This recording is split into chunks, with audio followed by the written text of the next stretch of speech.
hudal linnas. Saya turunkan Quran bukan untuk sekedar dibaca, tapi di dalamnya ada semua solusi-solusi terkait dengan seluruh problematika yang dihadapi oleh manusia dalam kehidupan. Allah tidak mengatakan hudal lil mu'minin, hudal linnas, untuk semua manusia.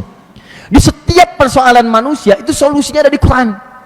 Dari mulai sebelum lahir sampai wafat ada, Pak.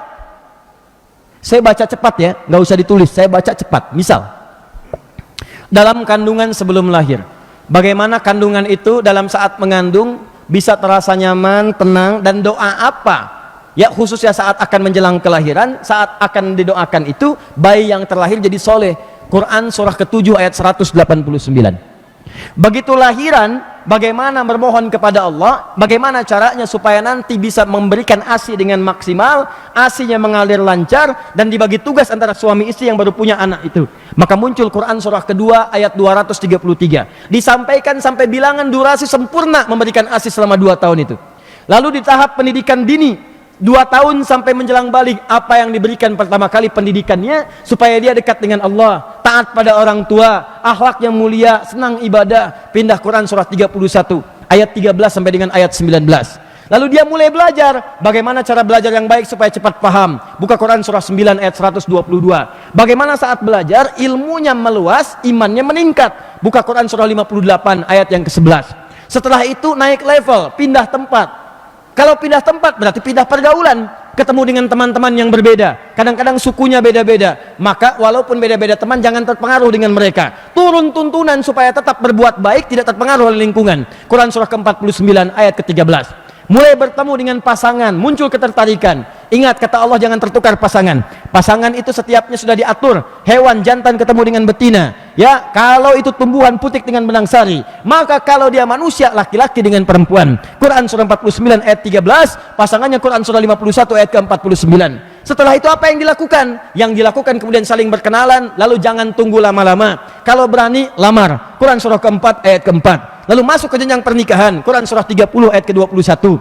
Lalu setelah menikah itu, bagi tugasnya, ketahui tugasnya, jangan tertukar. Jangan sampai suami mengerjakan tugas istri, atau istri mengerjakan tugas suami.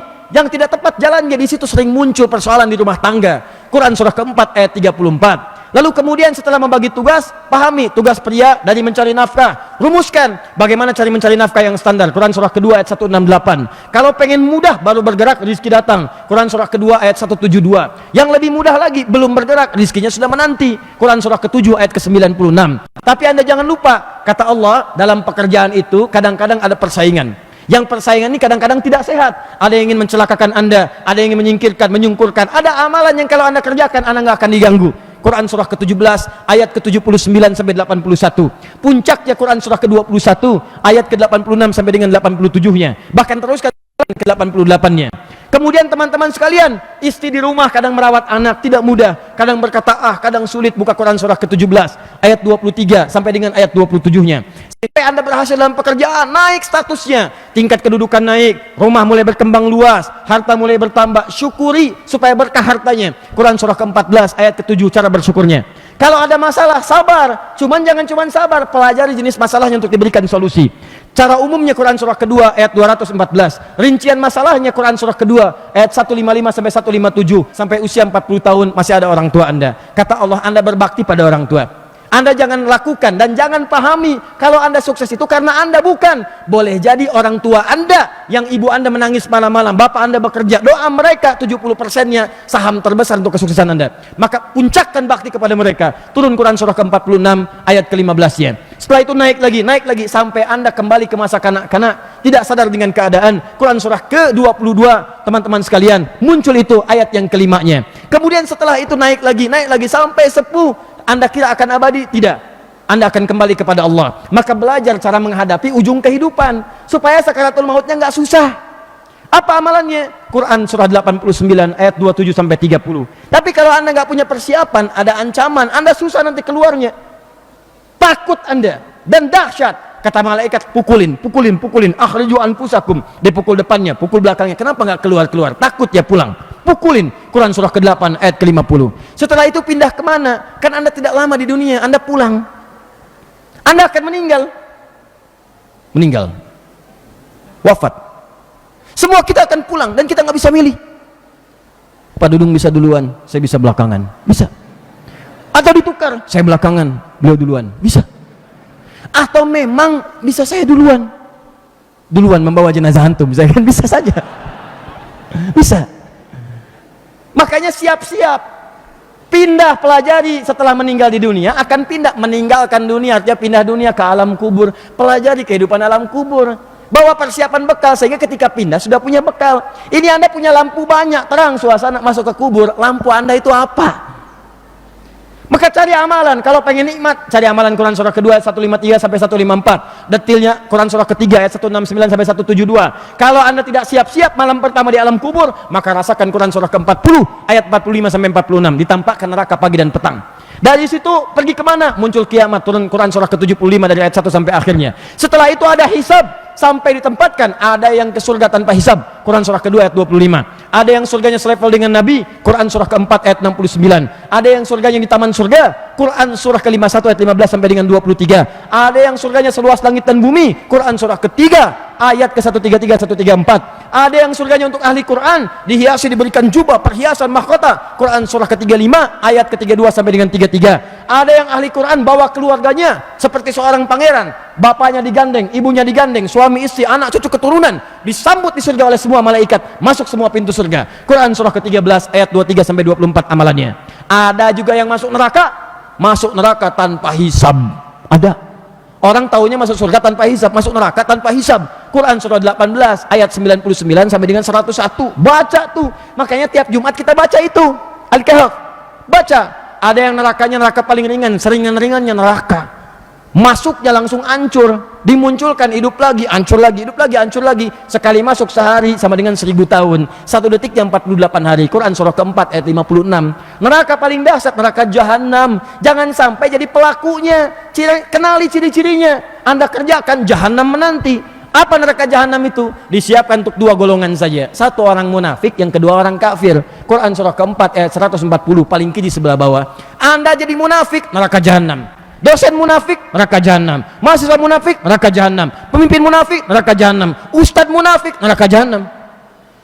Jahannam. Innallaha jami'ul munafiqina wal kafirina fi jahannam jami'a. Allah akan mengumpulkan orang munafik dan orang-orang kafir di neraka jahanam semuanya. Hati-hati. Nah, yang mau saya katakan semuanya ada di Quran. Apa yang tidak ada? Mohon tentang kedudukan yang baik, ada ayatnya. Sakit minta sembuh, ada. Sakit biasa, Quran surah 26 ayat 80. Sakit parah, kata dokter nggak mungkin sembuh, ada ayatnya. Quran surah 21 ayat 83 sampai 84. Belum punya keturunan, minta, ada ayatnya. Quran surah ke-19 ayat 3 sampai dengan ayat 15. Amalan yang dikerjakan di Quran surah ketiga ayat 38 sampai 39. Ada semua. Apa yang tidak ada? Anda mau belajar jadi mahasiswa yang hebat, cepat hafal, sulit lupa, cepat paham, ada ayatnya. Quran surah 9 ayat 122 ada. Ini saya kasih rahasia ya, ini antara kita aja nih ya, jangan kasih tahu orang lain. Dulu orang dari segi ingatan dibagi 4, tapi kalau Anda jadi ahli Quran, Anda jadi yang kelima. 4 itu: 1, cepat ingat, lambat lupa. 2, cepat ingat, cepat lupa. 3, lambat ingat, lambat lupa. 4, ini agak susah nih, lambat ingat, cepat lupa. Saya kalau ceramah yang begini repot ya. Udah diterangin 2 jam, paham? Belum. Saya tambah lagi 10 menit, paham? Paham. Begitu selesai nerangkan, keluar, lupa. Tapi kalau Anda jadi bagian yang kelima, jaminannya cepat ingat, sulit lupa. Jadi bukan mau ingat, mau lupa susah. Bayangkan, mau lupa susah. Biasanya kan yang begitu yang punya utang. Ini enggak ahli ilmu, mau lupa susah. Ingat aja, ingat, luar biasa. Belum disampaikan sudah paham. Begitu disampaikan susah lupa. Muncul. Itu janji Allah. Apa amalannya? Buka Quran. Surah kedua di akhir ayat 282. Kerjakanlah teman-teman. Saya pernah mencoba itu dan Masya Allah sampai sekarang minimal terbukti. Apa yang diajarkan guru-guru saya itu agak susah lupanya tuh. Dari kitabnya, tempatnya, orangnya, di mananya dan sebagainya. Teman-teman cobalah, silahkan. Quran surah kedua di ujung ayat 282, paling kiri sebelah bawah. Nah, saya mau katakan, jadi semua ada di Quran. Baca, pahami. Ini kan yang dibaca itu aja. tiap hari annas lagi minal jinnati wan nas, kalau enggak jin itu manusia, ya pantas mimpinya ketemu jin terus.